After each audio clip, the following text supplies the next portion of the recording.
Industry ਵੀ ਦੇਖ ਰਹੇ ਸਾਰੇ ਦਰਸ਼ਕਾਂ ਦਾ ਬਹੁਤ-ਬਹੁਤ ਸਵਾਗਤ। ਪ੍ਰੋਗਰਾਮ ਸਾਡੇ ਮਸਲੇ ਸਾਡੇ ਹੱਲ ਦੇ ਵਿੱਚ ਤੇ ਦੋਸਤੋ ਮੈਂ ਦਲਜੀਤ ਸਿੰਘ ਬ੍ਰਿਸਬੇਨ ਦੇ ਸਟੂਡੀਓ ਤੋਂ ਇੱਕ ਵਾਰ ਫਿਰ ਹਾਜ਼ਰ ਹਾਂ ਤੇ ਇਸ ਪ੍ਰੋਗਰਾਮ ਦੇ ਵਿੱਚ ਆਪਾਂ ਕੁਝ ਅਹਿਮ ਨੁਕਤਿਆਂ ਦੇ ਉੱਤੇ ਗੱਲਾਂ ਬਾਤਾਂ ਕਰਾਂਗੇ। ਕੁਝ ਪੋਲੀਟੀਕਲ, ਸਮਾਜਿਕ ਤੇ ਧਾਰਮਿਕ ਮੁੱਦੇ ਜਿਹੜੇ ਕਿ ਛਾਏ ਹੋਏ ਨੇ ਇੰਡੀਆ ਦੀਆਂ ਖਬਰਾਂ ਦੇ ਵਿੱਚ, ਉਹਨਾਂ ਦੇ ਉੱਤੇ ਇੱਕ ਸੰਖੇਪ ਝਾਤ ਜਿਹੜੀ ਮਾਰਾਂਗੇ।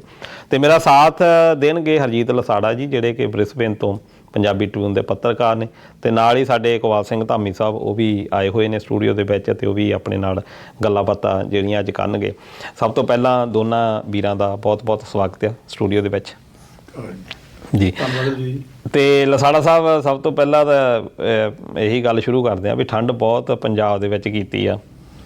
ਕੋਟ ਮੈਂ ਪਾਇਆ ਹੋਇਆ ਜੀ, ਪਰ ਮੇਰੇ ਪੈਰ ਬਹੁਤ ਠਰੇ ਹੋਏ ਆ ਕਿਉਂਕਿ ਠੰਡ ਨੇ ਵਾਕਈ ਬਹੁਤ ਕਹਿਰ ਕੀਤਾ ਹੋਇਆ ਹੈ ਜੀ। ਪਰ ਦਲਜੀਤ ਜੀ, ਜਦੋਂ ਆਪਾਂ ਥੋੜ੍ਹੇ ਜਵਾਕ ਹੁੰਦੇ ਸੀਗੇ, ਜਦੋਂ 8ਵੀਂ 10ਵੀਂ 12ਵੀਂ ਹੁੰਦੇ ਸੀਗੇ, ਠੰਡਾ ਵੈਸੇ ਉਦੋਂ ਵੀ ਤਿੱਖੀਆਂ ਪੈਂਦੀਆਂ ਹੁੰਦੀਆਂ ਸੀਗੀਆਂ। ਈਵਨ ਕਿ ਧਾਮੀ ਸਾਹਿਬ ਉਹਨਾਂ ਜਿਹੜੇ ਟਾਈਮ ਦੀਆਂ ਗੱਲਾਂ ਮੈਂ ਸੁਣਦਾ ਹੁੰਦਾ ਜੀ, ਕਹਿੰਦੇ ਉਦੋਂ ਛੱਪੜਾਂ ਦੇ ਪਾਣੀ ਪੂਣੀ ਜੰਮ ਜਾਂਦੇ ਹੁੰਦੇ, ਜਿੱਦਾਂ ਹੱਥ ਲਾ ਦੇਖਦੇ ਹੁੰਦੇ ਵੀ ਆਹ ਦੇਖੋ ਬਰਫ਼ ਬਣੀ ਹੋਆ। ਬਿਲਕੁਲ। ਤੇ ਧਾਮੀ ਸਾਹਿਬ, ਕਿੱਦਾਂ ਦਾ ਤੁਹਾਡੇ ਵੇਲੇ ਹੁੰਦੀ ਠੰਡ? ਇੰਨੀ ਹੁੰਦੀ? ਬਿਲਕੁਲ ਸਹੀ ਗੱਲ ਹੈ ਜੀ। ਉਹਨਾਂ ਦਿਨਾਂ ਦੇ ਵਿੱਚ ਜਦੋਂ ਕਿਤੇ ਬਾਹਰ, ਕਿਉਂਕਿ ਉਦੋਂ ਬਾਹਰ ਅੰਦਰ ਵੀ ਲੋਕ ਜਾਂਦੇ ਸੀ ਤਾਂ ਪਾਣੀ ਜਿਹੜੇ ਛੱਪੜਾਂ ਦੇ ਕੰਮ ਆਉਂਦੇ ਹੁੰਦੇ ਉਹ ਦੇਖਣਾ ਤਾਂ ਉਹ ਪੇਪੜੀ ਜੇ ਉੱਤੇ ਬਰਫ਼ ਦੀ ਜੰਮੀ ਹੁੰਦੀ ਸੀ। ਈਵਨ ਕਈ ਵਾਰੀ ਅਸੀਂ ਦੁੱਧ ਵੀ ਪੀਣਾ ਵਾ ਤੇ ਉਹਨੂੰ ਬਾਹਰ ਰੱਖ ਦੇਣਾ ਤਾਂ ਉਹ ਬਰਫ਼ ਜੰਮ ਜਾਣੀ, ਜਿੱਦਾਂ ਬਰਫ਼ ਵਾਲਾ ਦੁੱਧ ਕਹਿਣਾ ਉਹਨੂੰ, ਕਿਉਂਕਿ ਉਦੋਂ ਫਰਿੱਜਾਂ ਵਗੈਰਾ ਦਾ ਇਦਾਂ ਦਾ ਕੋਈ ਹੁੰਦਾ, ਇੰਨੀ ਠੰਡ ਉਦੋਂ ਵੀ ਪੈਂਦੀ ਹੁੰਦੀ ਸੀ ਜੀ।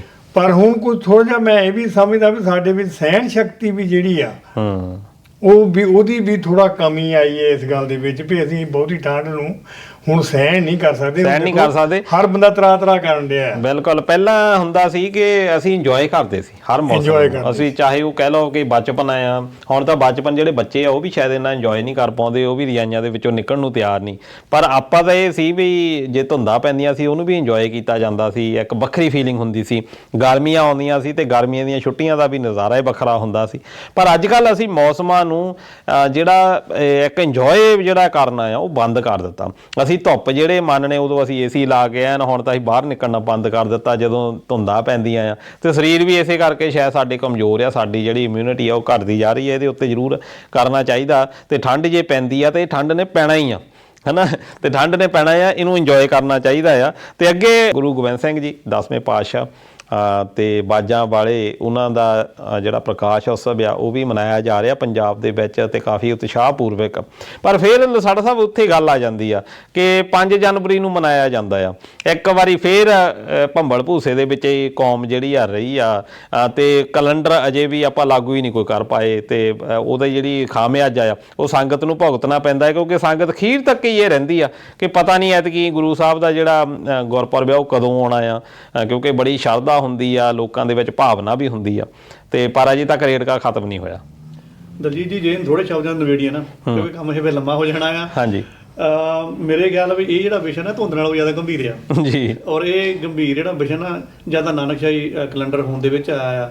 ਉਦੋਂ ਤੋਂ ਫਿਰ ਕਾਫੀ ਰੇੜਕਾ ਬਣਿਆ, ਕਿਉਂਕਿ ਇੱਕ ਪਾਸੇ ਅੰਗਰੇਜ਼ੀ ਕੈਲੰਡਰ ਚੱਲਦਾ, ਦੂਜੇ ਪਾਸੇ ਨਾਨਕਸ਼ਾਹੀ ਚੱਲਦਾ ਆ। ਤੇ ਨਾਨਕਸ਼ਾਹੀ ਕੈਲੰਡਰ ਦੇ ਜਿਹੜੇ ਬਣਿਆ ਹੋਇਆ ਉਹਦੇ ਵਿੱਚ ਵੀ ਭੇੜ ਚੱਲਦੀ ਪਈ ਆ, ਕਿਸੇ ਨੂੰ ਮਨਜ਼ੂਰ ਆ, ਕਿਸੇ ਨੂੰ ਨਹੀਂ ਮਨਜ਼ੂਰ ਹੈਗਾ। ਤੇ ਕਈ ਵਾਰ ਤਾਂ ਤੁਸੀਂ ਖੁਦ ਵੀ ਦੇਖਿਆ ਹੋਣਾ ਕਿ ਉਹਨਾਂ ਦਾ ਜਨਮ ਦਿਨ ਦੋ ਵਾਰ ਵੀ ਆ ਗਿਆ, 2 ਵਾਰ ਵੀ ਆ ਗਿਆ। ਬਿਲਕੁਲ। ਸੋ ਇਹ ਇੱਕ ਹਾਸੋਹੀਣੀ ਸਥਿਤੀ ਬਣ ਜਾਂਦੀ ਆ। ਮੇਰੇ ਖਿਆਲ ਦੇ ਵਿੱਚ ਜਿਹੜੀ ਇਦਾਂ ਦੀਆਂ ਸਮੱਸਿਆ ਮਾਰਾ, ਚਾਹੇ ਉਹ ਸਮਾਜਿਕ ਹੈ ਤੇ ਚਾਹੇ ਉਹ ਧਾਰਮਿਕ ਵਿਸ਼ੇ ਦੇ ਨਾਲ, ਜਿਹਦੇ ਵਿੱਚ ਆਪਾਂ ਡੇਟਾ ਨੂੰ ਫਿਕਸ ਕਰਨਾ ਆ, ਇਹ ਜਿਹੜੇ ਸਾਡੇ ਸਾਹਿਤਕਾਰ ਹੈ, ਬੁੱਧੀਜੀਵੀ ਨੇ, ਉਹਨਾਂ ਦੇ ਉੱਪਰ ਸੁੱਟ ਲੈਣੀ ਚਾਹੀਦੀ ਵੀ ਤੁਸੀਂ ਇਤਿਹਾਸ ਦੇ ਹਿਸਾਬ ਦੇ ਨਾਲ ਉਹਨੂੰ ਥੋੜੀ ਸੈਟਿੰਗ ਦੇ ਵਿੱਚ ਲਿਆਓ। ਹਾਂ, ਜੇ ਬਾਕੀ ਧਰਮਾਂ ਦੇ ਨਾਲ ਥੋੜਾ ਜਿਹਾ ਮਾੜਾ ਮੋਟਾ ਰਲੇਵਾਂ ਕਰਨਾ ਆ, ਉਹ ਛੁੱਟੀਆਂ ਦਾ ਵੇਰਵਾ ਜਿਹਾ ਰੱਖ ਕੇ, ਇੰਨਾ ਕੁ ਤਾਂ ਚਲੋ ਹੋ ਸਕਦਾ, ਲੇਕਿਨ ਉਹ ਇੱਕ ਸਥਿਰ ਕਰ ਦੇਣਾ ਚਾਹੀਦਾ ਆ।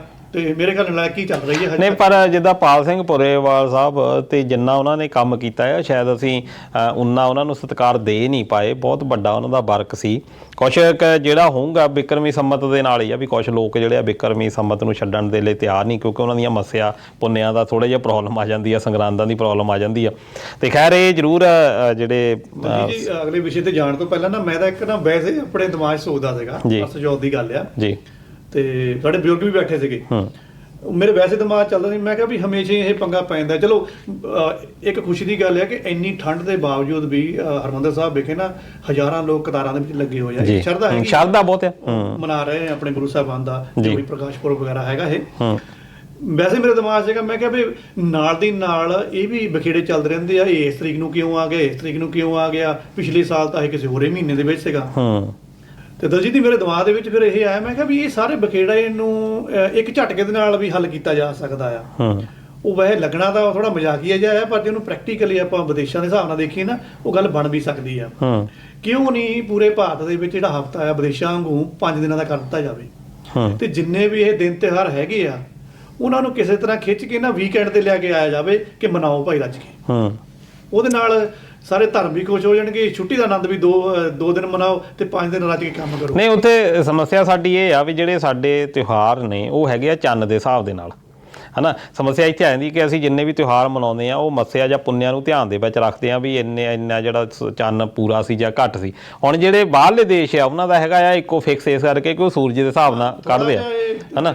ਹੈ ਤਾਂ ਹੈ ਥੋੜਾ, ਹਾਂ, ਤੇ ਸੂਰਜ ਦਾ ਕਿਸੇ ਤਰ੍ਹਾਂ ਖਿੱਚ ਕੇ ਨਹੀਂ, ਜੇ ਖਿੱਚ ਕੇ ਇਦਾਂ ਦਾ ਹੁੰਦਾ ਹੋਵੇ ਸ਼ਾਇਦ ਆਹ ਜਿਹੜੇ ਝਮੇਲੇ ਆ ਜਿੰਨੇ ਕੁ ਪਏ ਆ ਜਿਨ੍ਹਾਂ ਨੂੰ ਫਿਕਸ ਕੀਤਾ ਜਾ ਸਕਦਾ ਆ, ਪਰ ਉਹਦੇ ਲਈ ਸਹਿਣਸ਼ੀਲਤਾ ਬੜੀ ਜ਼ਰੂਰੀ ਆ। ਖੈਰ ਮੈਂ ਇੱਥੇ ਤੁਹਾਡੀ ਇੱਕ ਗੱਲ ਕੱਟਣੀ ਚਾਹਾਂਗਾ। ਠੀਕ ਆ, ਭੰਬਲ ਭੂਸਾ ਹੈ, ਸਾਨੂੰ ਨਾਨਕਸ਼ਾਹੀ ਕੈਲੰਡਰ ਦਾ ਵੀ ਆ ਜਿਸ ਵਿੱਚ ਉਹ ਕੌਮ ਨੂੰ, ਸਾਡੇ ਕੌਮ ਦੇ ਪੈਰੋਕਾਰ ਕੱਢ ਨਹੀਂ ਸਕੀ, ਲੇਕਿਨ ਇਸ ਦੇ ਬਾਵਜੂਦ ਵੀ ਜਿਹੜੀ ਲੋਕਾਂ ਦੀ ਗਿਣਤੀ ਆ ਉਹ ਆਪਣੀ ਸ਼ਰਧਾ ਨੂੰ ਉਸੇ ਤਰ੍ਹਾਂ ਲੋਕਾਂ ਦਾ ਕੋਈ ਨਹੀਂ, ਲੋਕਾਂ ਦਾ ਇੱਕ ਗਾਈਡਲਾਈਨ ਚਾਹੀਦੀ ਹੈ, ਬਰਕਰਾਰ ਰੱਖਦੇ ਆਪਣੀ ਸ਼ਰਧਾ ਨੂੰ, ਔਰ ਉਨੀ ਭੀੜ ਦੇ ਨਾਲ ਗੁਰਦੁਆਰਿਆਂ ਦੇ ਵਿੱਚ ਉਹ ਜਾ ਕੇ ਤੇ ਪੂਜਾ ਪਾਠ ਦਾ, ਬਿਲਕੁਲ ਇਹਦੇ ਵਿੱਚ ਕੋਈ ਸ਼ੱਕ ਨਹੀਂ, ਹੈ ਨਾ। ਤੇ ਅੱਗੇ ਹੈਗਾ ਜੀ ਰਾਮ ਮੰਦਿਰ ਦਾ ਮੁੱਦਾ, ਤੇ ਕਾਫੀ ਛਾਇਆ ਹੋਇਆ ਆ, ਤੇ 22 ਤਰੀਕ ਨੂੰ ਉਹਦਾ ਉਦਘਾਟਨ ਵੀ ਕੀਤਾ ਜਾਣਾ। ਪਰ ਇਹਦੇ ਵਿੱਚ ਅਹਿਮ ਨੁਕਤਾ ਰਾਮ ਮੰਦਿਰ ਦੇ ਵਿੱਚ ਇਹ ਹੈਗਾ, ਕਿਉਂਕਿ ਕਾਫੀ ਚਿਰਾਂ ਤੋਂ ਇੱਕ ਬਹੁਤ ਲੰਬਾ ਕੇਸ ਜਿਹੜਾ ਲੜਿਆ ਗਿਆ 1992 ਦੇ ਵਿੱਚ ਬਾਬਰੀ ਮਸਜਿਦ, ਜਿਹੜੀ ਕਿਹਾ ਜਾਂਦਾ ਕਿ ਇੱਕ ਮੰਦਿਰ ਸੀ ਕਿ ਬਾਬਰ ਆਇਆ, ਉਹਨੇ ਉਹ ਮੰਦਿਰ ਢਾਹ ਕੇ ਤੇ ਉੱਥੇ ਮਸਜਿਦ ਜਿਹੜੀ ਬਣਾ ਲਈ। ਇਹੋ ਜਿਹੀਆਂ ਉਹਨੇ ਕਈ ਮਸਜਿਦਾਂ ਹੋਰ ਵੀ ਬਣਾਈਆਂ ਜਿਨ੍ਹਾਂ ਨੂੰ ਬਾਬਰੀ ਮਸਜਿਦ ਕਿਹਾ ਗਿਆ, ਉਹਨੇ ਮੰਦਿਰ ਢਾਹ ਕੇ ਇਹ ਕਿਹਾ ਗਿਆ। ਹੁਣ ਉਸ ਤੋਂ ਬਾਅਦ ਉਹ ਢਾਂਚਾ ਜਿਹੜਾ ਆ ਉਹ ਢਾਹ ਦਿੱਤਾ ਜਾਂਦਾ, ਫਿਰ ਇੱਕ ਲੰਬੀ ਲੜਾਈ ਕਾਨੂੰਨੀ ਤੌਰ ਦੇ ਉੱਤੇ ਚੱਲਦੀ ਆ, ਤੇ ਉਹ ਲੜਾਈ ਦੇ ਵਿੱਚੋਂ ਫਿਰ ਗੋਧਰਾ ਕਾਂਡ ਵਰਗੇ ਜਿਹੜੇ ਕੁਛ ਕਤਲ ਕਾਂਡ ਆ ਇੱਦਾਂ ਦੇ ਵੀ ਸਾਹਮਣੇ ਆਏ ਆ, ਉਹ ਵੀ ਇਸ ਦੇ ਨਾਲ ਹੀ ਜੁੜੇ ਹੋਏ ਸੀ। ਪਰ ਆਖਰੀ ਸੁਪਰੀਮ ਕੋਰਟ ਦਾ ਫੈਸਲਾ ਆਉਂਦਾ ਆ ਤੇ ਰਾਮ ਮੰਦਿਰ ਜਿਹੜਾ ਬਣਨਾ ਉਹ ਯਕੀਨੀ ਹੋ ਗਿਆ, ਤੇ 22 ਤਰੀਕ ਨੂੰ ਹੁਣ ਹੋ ਗਿਆ। ਪਰ 22 ਤਰੀਕ ਨੂੰ ਜਿਹੜਾ ਉਦਘਾਟਨ ਹੋਣਾ ਆ ਉਹਦੇ ਵਿੱਚ ਵੱਖ-ਵੱਖ ਵਰਗਾਂ ਦੇ ਜਿਹੜੇ ਲੋਕ ਨੇ ਉਹਨਾਂ ਨੂੰ ਸੱਦੇ ਪੱਤਰ ਦਿੱਤੇ ਗਏ ਨੇ, ਜਿਹੜੇ ਸੈਲੀਬ੍ਰਿਟੀਜ਼ ਹੈਗੇ ਆ ਜਾਂ ਜਿਹੜੇ ਧਾਰਮਿਕ ਖੇਤਰ ਦੇ ਵਿੱਚ ਆਗੂ ਹੈਗੇ ਉਹਨਾਂ ਨੂੰ ਸਾਰਿਆਂ ਨੂੰ ਸੱਦਾ ਪੱਤਰ ਗਿਆ।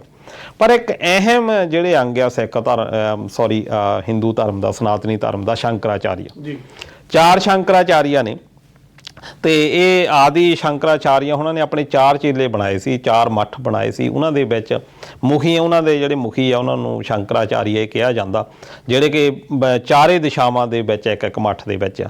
ਉਹਨਾਂ 4 ਸ਼ੰਕਰਾਚਾਰੀਆਂ ਨੇ ਇਹ ਕਹਿ ਦਿੱਤਾ ਕਿ ਇਹ ਜਿਹੜੇ ਸ਼ਾਸਤਰ ਜਿਹੜੇ ਹੈਗੇ ਉਹਨਾਂ ਦੇ ਅਕੋਰਡਿੰਗ ਨਹੀਂ ਇਹ ਉਦਘਾਟਨ ਹੋ ਰਿਹਾ, ਇਸ ਕਰਕੇ ਅਸੀਂ ਇਹਨਾਂ ਦੇ ਵਿੱਚ ਨਹੀਂ ਜਾਣਾ। ਇਹ ਜੇ ਤਾਂ ਕੋਈ ਬਾਹਰਲਾ ਕੋਈ ਕਹਿੰਦਾ ਫਿਰ ਸ਼ਾਇਦ ਇਹਨੂੰ ਨਾ ਇੰਨੀ ਪ੍ਰਾਇਓਰਟੀ ਮਿਲਦੀ, ਪਰ ਸ਼ੰਕਰਾਚਾਰੀਆ ਇੱਕ ਬਹੁਤ ਵੱਡੀ ਪਦਵੀ ਆ, ਤੇ ਉਹ ਪਦਵੀ ਵਾਲੇ ਲੋਕਾਂ ਦਾ ਉੱਥੇ ਨਾ ਪਹੁੰਚਣਾ ਤੁਹਾਨੂੰ ਕਿੱਦਾਂ ਲੱਗਦਾ? ਦਲਜੀਤ ਜੀ, ਮੈਂ ਸਹਿਮਤ ਹਾਂ ਤੁਹਾਡੇ ਇਸ ਵਿਚਾਰ ਦੇ ਨਾਲ ਕਿ ਉਸ ਧਰਮ ਦਾ ਜਿਹੜਾ ਮਹਾਂਗੁਰੂ ਆ ਜੀ, ਅਗਰ ਉਹ ਇਸ ਚੀਜ਼ ਤੋਂ ਇਨਕਾਰੀ ਹੋਇਆ ਤਾਂ ਉਹਨੇ ਨਾਲ ਉਹਦਾ ਇੱਕ ਤਰਕ ਵੀ ਦਿੱਤਾ ਕਿ ਇਹ ਸ਼ਾਸਤਰਾਂ ਦੇ ਹਿਸਾਬ ਦੇ ਨਾਲ ਸਹੀ ਨਹੀਂ ਤੁਸੀਂ ਬਣਾਇਆ ਹੈਗਾ। ਦਰਅਸਲ ਇੱਥੋਂ ਫਿਰ 2 ਚੀਜ਼ਾਂ ਨਿਕਲ ਕੇ ਸਾਹਮਣੇ ਆਉਣੀਆਂ ਜਿਹੜੀ ਸਾਡੀ ਭਾਰਤ ਦੀ ਲੁਕਾਈ ਨੂੰ ਵੀ ਸਮਝ ਲੈਣੀਆਂ ਚਾਹੀਦੀਆਂ ਆ, ਕਿਉਂਕਿ ਉਹਦਾ ਦਾ ਅਸਰ ਹੌਲੀ ਹੌਲੀ ਹਾਲੇ ਲੱਗਦਾ ਹੈ ਪਰ ਬਹੁਤ ਤੇਜ਼ੀ ਦੇ ਨਾਲ ਪੈਣਾ ਹੈ ਸਾਰੀ ਲੁਕਾਈ ਦੇ ਉੱਪਰ। ਹੋ ਸਕਦਾ ਕਿਸੇ ਨੂੰ ਨਪੀੜਿਆ ਵੀ ਜਾਵੇ ਜੀ, ਜਾਂ ਕਿਸੇ ਨੂੰ ਉੱਪਰ ਵਧਾਇਆ ਵੀ ਜਾਵੇ। ਇੱਥੋਂ ਇੱਕ ਚੀਜ਼ ਤਾਂ ਫਿਰ ਉਹਨਾਂ ਨੇ ਇਹ ਸੰਕੇਤਕ ਤੌਰ ਤੇ ਸਾਹਮਣੇ ਲਿਆਂਦੀ ਕਿ ਜੇ ਤਾਂ ਇਹ ਸ਼ਾਸਤਰਾਂ ਦੇ ਹਿਸਾਬ ਨਾਲ ਪੂਰਾ ਹੁੰਦਾ ਤਾਂ ਇਹ ਨਿਰੋਲ ਧਾਰਮਿਕ ਰਹਿਣਾ ਸੀਗਾ ਜੀ, ਤੇ ਧਾਰਮਿਕ ਵਿਧੀ ਦੇ ਵਿੱਚ ਫਿਰ ਕੋਈ ਕਿੰਤੂ ਪ੍ਰੰਤੂ ਨਹੀਂ ਹੋਣਾ ਸੀਗਾ, ਕਿਉਂਕਿ ਇਹਨਾਂ ਨੇ ਮੋਹਰੇ ਖੜ ਕੇ ਸਾਰੇ ਉੱਥੇ ਵਰਗੇਰਾ ਕਰਨੀ ਸੀਗੀ। ਪਹਿਲੀ ਗੱਲ ਤਾਂ ਇਹ ਆ ਕਿ ਉਹਨਾਂ ਦਾ ਇਤਰਾਜ਼ ਇਹ ਸੀਗਾ ਵੀ ਜਿਸ ਮੰਦਿਰ ਦੀ ਤੁਸੀਂ ਗੱਲ, ਰਾਮ ਮੰਦਿਰ ਦੀ ਗੱਲ ਕਰਦੇ ਹੋ, ਹਜੇ ਇਹਦੇ ਪੂਰਾ ਬਣਨ ਤੱਕ ਘੱਟ ਤੋਂ ਘੱਟ ਵੀ 1.5 ਸਾਲ ਹੋਰ ਲੱਗਣਾ ਆ। ਤੁਹਾਨੂੰ ਕਾਹਲੀ ਕਿਸ ਚੀਜ਼ ਦੀ ਪਈ ਹੋਈ ਆ? ਸੰਕੇਤ ਉਹਨਾਂ ਨੇ ਦੇ ਦਿੱਤਾ ਕਿ ਕਾਹਲੀ ਕਿਤੇ ਵੋਟਾਂ ਤਾਂ ਨਹੀਂ ਪਈ ਹੋਈ, ਤੇ ਜੇ ਤੁਹਾਨੂੰ ਵੋਟਾਂ ਦੀ ਕਾਹਲੀ ਪਈ ਹੋਈ ਆ ਇਹਦਾ ਮਤਲਬ ਇਹ ਜਿਹੜੀ ਵਿਧੀ ਸੀਗਾ, ਜਿਹੜਾ ਵਿਧਾਨ ਸੀਗਾ, ਇਹ ਹੁਣ ਧਾਰਮਿਕ ਨਾ ਰਹਿ ਕੇ ਰਾਜਨੀਤਿਕ ਬਣ ਗਿਆ। ਤੁਸੀਂ ਰਾਜਨੀਤਿਕ ਲਾਹਾ ਲੈਣ ਲੱਗੇ ਆ, ਅਸੀਂ ਨਹੀਂ ਉਹਦੇ ਵਿੱਚ ਆਵਾਂਗੇ। ਦੂਸਰਾ ਤੀਸਰਾ ਵਿੱਚ ਹੋਰ ਪਾ ਦਿੰਦੇ ਆ, ਮੇਰੇ ਖਿਆਲ ਇਹ ਚੀਜ਼ ਸ਼ਾਇਦ ਕਈਆਂ ਤੋਂ ਪਰੇ ਰਹਿ ਗਈ ਆ। ਹਜੇ ਜਿਹੜੀ ਉੱਥੇ ਸ਼੍ਰੀ ਰਾਮ ਦੀ ਮੂਰਤੀ ਬਣਨੀ ਆ, ਉਹਨਾਂ ਨੇ ਤਾਂ ਕਿਹਾ ਵੀ ਇੱਕ ਰਾਮ ਦੀ ਮੂਰਤੀ ਮੇਨ ਬਣਨੀ ਆ ਜਿੱਥੇ ਸ਼ਰਧਾ ਵਗੈਰਾ ਦੇ ਸਾਰਿਆਂ ਨੇ ਨਮਸਤਕ ਹੋਣਾ ਆ। ਉਹਦੇ ਲਈ ਪੱਥਰ ਨੇਪਾਲ ਤੋਂ ਮੰਗਾਇਆ ਗਿਆ ਸੀਗਾ, ਬਹੁਤ ਵੱਡਾ ਪੱਥਰ ਹੈ ਜਿਹੜਾ ਮੰਗਾਇਆ ਗਿਆ ਸੀਗਾ।